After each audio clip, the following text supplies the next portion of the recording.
Hello everybody, how's it going? Screezilla here, and I hope you're all well. And welcome to War Thunder. We're playing today on the Swedish Vampyr, or Vampire. Yeah, we just had a bit of a decent battle. I thought I would show it off. Bit of a boring one up until the the final section, really. So, not much to do other than wait and see how this all goes. So at the start we're just climbing. It's a relatively big map we're on. I can't remember which map it is on actually. It's one of those new maps with the giant map layout. So lots of climbing, lots of getting into positions. And really just getting on target. So what we're going to do is we're actually going to fast forward a little bit so we don't have to watch all the climbing section. Okay, and we are back and ready to go, so we will see how this one works out. Now I've got to let you know, in this match I had about 400 ping, so you've got to really take in the amount of ping that you suffer in Australia, and especially with everybody being in quarantine, everybody's using the internet, and it is really affecting us down here, which is fun, making the game harder to play for everybody, which is just what we love in the world. Anyway, we're sitting above everybody at the moment, and I am on. Oh, there we go. That's better. We're just sitting above everybody, waiting to pounce on this big furball below us. And we've got quite a few R2Y2s, which are extremely overpowered. There's an ME262 there. There's a Horton down there. So there's some serious vehicles down there. I really hate the R2Y2, by the way. I just despise how good it is in game. It's just the fact that it never existed. It bothers me. You know, they take out the mouse and the Panther 2 and stuff like that because, well, it didn't exist. There was only mock-ups, yada yada yada, and they leave in the R2Y2, which only existed in a mock-up with a propeller engine. So we take a shot on this 262 here. We come flying in. He's doing a scissors maneuver on us, and we're going to have to just go around. There's a friendly behind us shooting, of course. So we've got to be careful not to get into a line of fire, and also not to crash into this guy too. So we're just really just trying to maneuver to get him into a point where they can shoot him, and they have managed to take him down. So baiting for a shot there, all goes well.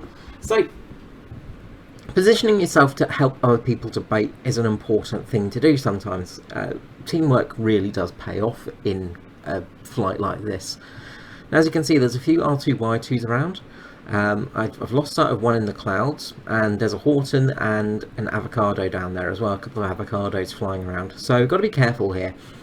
Now we know there's a few 262s around as well, so really we're not in the best position. We've got quite a few good planes around, but the majority of our jets are J21s, which are not the best planes. So we're on the tail of this R2Y2, sorry, and it gets shot down, all good. Don't need to worry about that. There's the Emeraldo coming down. We're going a bit too fast here, so we're just going to slow down a little bit, get into this turn, and there's a Horton coming right at us. So we're just going to make sure it's not going to be out of fire, and we're going to turn in on it now. Now the Horton is extremely turny, and again, a Horton is one of those planes that doesn't really exist. The R2Y2 above us is on fire, so I think about taking a shot, but I decide not to because, well, I don't want to steal somebody else's kill. You know, I decided to do the honourable thing.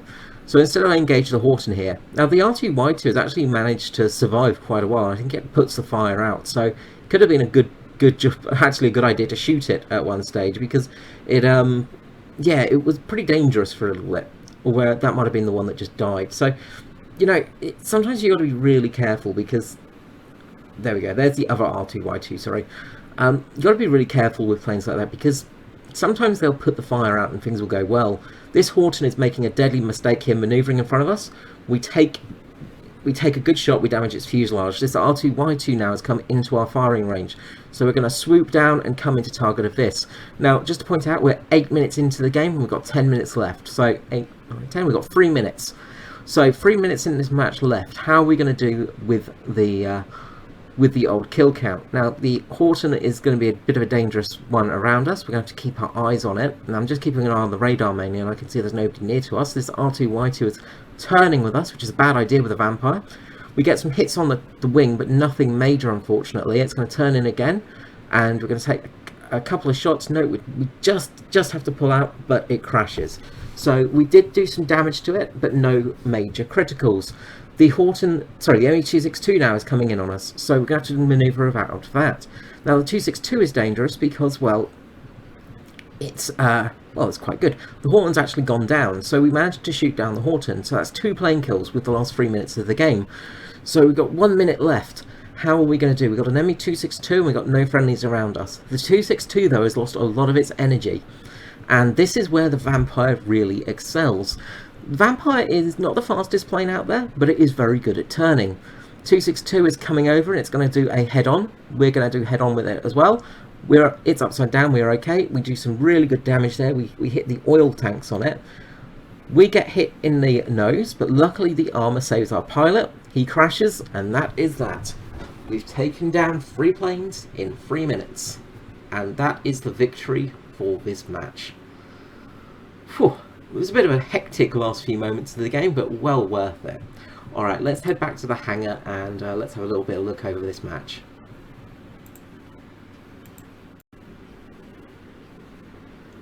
Okay, and let's just check out the end screen here. So, ended up with 66k Lions, which isn't too bad.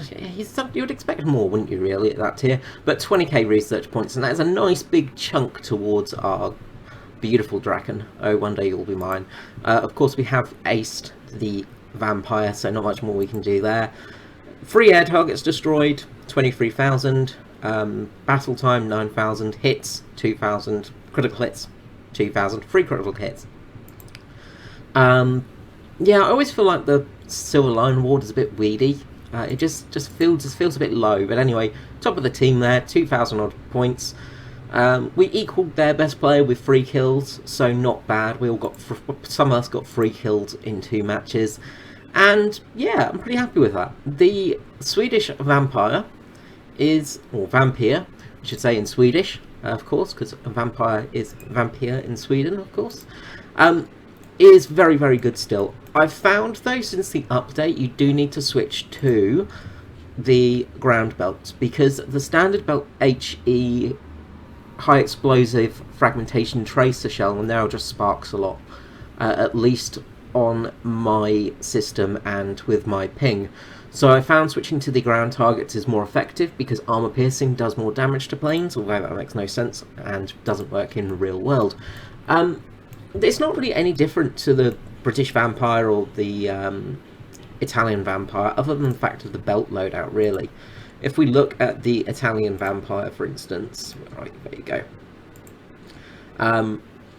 Same things, it's still got the same gun. The Italian Vampyr, of course, uses the Hispano as well as the British one. The Swedish version has a slightly different version. But you can see there are a lot of different belts in the other nations' trees, and they contain the practice rounds and tracer shells. So you have a much better round selection in the Swedish variant. As you can see, with the ammunition in the Italian variant, you've got HE armor piercing. With air targets, it's tracer, high explosive fragmentation, semi armor piercing. Ground targets is AP, high explosive, and tracer. So you lose a couple of good shells in that one. And then if we go to the British Vampyr, of course. Where are we? Vampyr. Again, with the shells, you've got tracer, high explosive. With ground targets, you've got armor piercing, high explosives, and tracer shells.